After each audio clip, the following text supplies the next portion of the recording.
How to break trauma bonds spiritually and psychologically. Praise the Lord. This is Talk with Rachel, and this is a continuation of the previous video that we were talking about trauma bond. Now, breaking a trauma bond is one of the hardest forms of healing because you are not just grieving a person, you are grieving an attachment, a hope, a fantasy, a familiar pattern. And often, this is a wound that existed long before the relationship. Now, many Christians make one or two mistakes. Some make it purely spiritual and ignore the psychological realities. Others make it purely psychological and ignore the spiritual realities. Now, true healing requires both because God created the spirit, soul, and body. Healing often involves all three.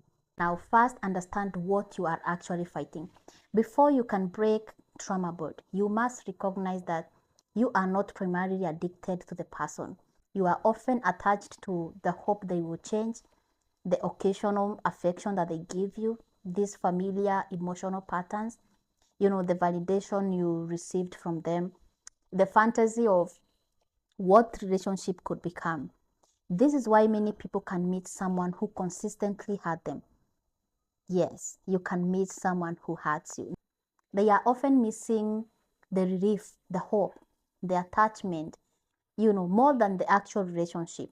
When you read Proverbs 4, verse 23, it says, "Keep your heart with all diligence, for out of it springs the issues of life." So this is a few ways on how to break trauma bond.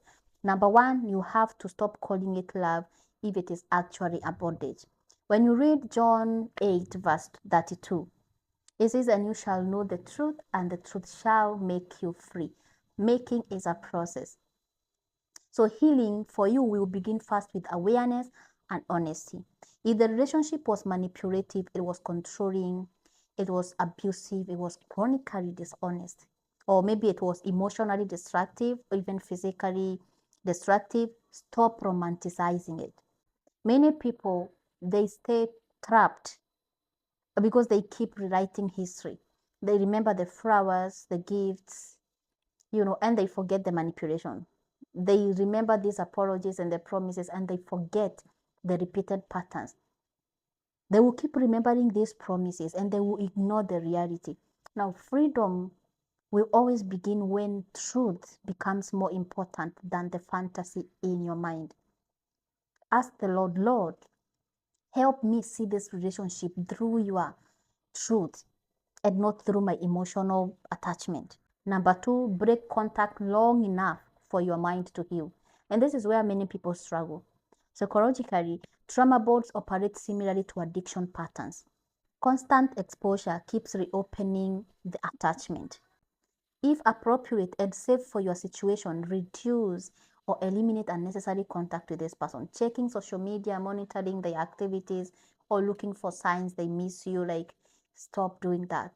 1 Corinthians 15, verse 33 says, "Do not be deceived. Evil company corrupts good moral." So every contact point, it can reactivate this bond. So your healing will require space. And not because you hate this person, but because you need recovery. Number three, grieve what was lost or grieve what you lost. Because now many people never actually grieve. They suppress, they distract, they rush into another relationship. Healing will require grieving honestly. When you read Psalms 34 verse 18, it says, "The Lord is near to those who have a broken heart and saves such as have a contrite spirit." Now, cry if you need to. Journal, write if you need to. Pray. Talk to a trusted counselor or friend. A wound that is ignored will not heal properly. Number four, identify the wound the relationship was feeding. And this is where deep healing begins to happen. Ask yourself, what was I looking for? What did this relationship give me temporarily? What need was I trying to meet in this relationship? And sometimes your answer will be like validation or security or being chosen, maybe feeling worthy, or maybe fear of abandonment. And the relationship may have been feeding a much older wound. It's not really about what was happening at the moment. And until that wound is healed, similar relationships will continue to attract you. Number 5, renew your mind daily. Now, Romans chapter 12, verse 2, very, very famous verse. And do not be conformed to this world, but be transformed by the renewing of your mind. Now, trauma bonds create distorted beliefs. For example, I will never find someone else. I need them to be okay. I cannot live without them. They are the only person who understands me. Other people say it's better an evil than an angel you don't know. And these thoughts must be challenged with the truth. And renewal, when we talk about renewal, it is not a one-time event. It is daily work. Intentional daily work. Number 6, forgive without reconnecting prematurely. Now, forgiveness and reconciliation are not identical. They are not the same thing. Now, when you read Colossians 3, verse 13, it says, we forgiving one another even as Christ forgive you. Now, forgiveness releases the bitterness. It does not automatically restore access. You can forgive someone completely while maintaining healthy boundaries, while maintaining a distance. Many people return too quickly because they confuse forgiveness with reconciliation. But wisdom knows the difference between reconciliation and forgiveness. Number 7, invite Jesus into the root of the pain. And this is where now Christian healing becomes different.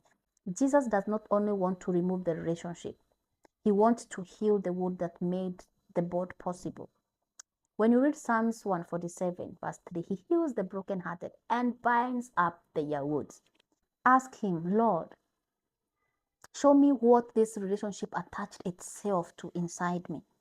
And you may discover old rejection, old abandonment, old insecurities and fear. Healing the root will weaken the bond. Number 8, build new attachments. Now, nature hates a vacuum, naturally. If all you do is remove relationship, your heart will often try to replace it quickly. Build healthy attachments instead. Now, you can create or start having a deeper intimacy with God. You make safe friends, community, counseling, therapy, healthy routines, purpose work. When you read Ecclesiastes 4, 9 through 10, it says that two are better than one. For if they fall, one will lift up his companion. Healing grows in healthy connection. Number 9, learn what healthy love actually looks like. And many people know toxic love better than healthy love. Study God's design for relationship. Healthy love is consistent, it is honest, it is safe, it is respectful, it is accountable, it is caring. Read 1 Corinthians chapter 13, verse 4 through 7, the famous one, the famous love chapter. Love suffers long and is kind. It does not behave rudely. It is not provoked. It bears all things, believes all things, hopes all things, endures all things. So love should produce security, not chronic confusion. Breaking a trauma bond is rarely a single prayer moment. It is usually a process of truth replacing the fantasy in your mind, or healing replacing the desperation that keeps making you go back. Identity replacing the validation seeking, and also God replacing unhealthy dependence. And in the name of Jesus, you can be free. Not merely free from this person, but free from the wound that kept making the wrong person feel necessary.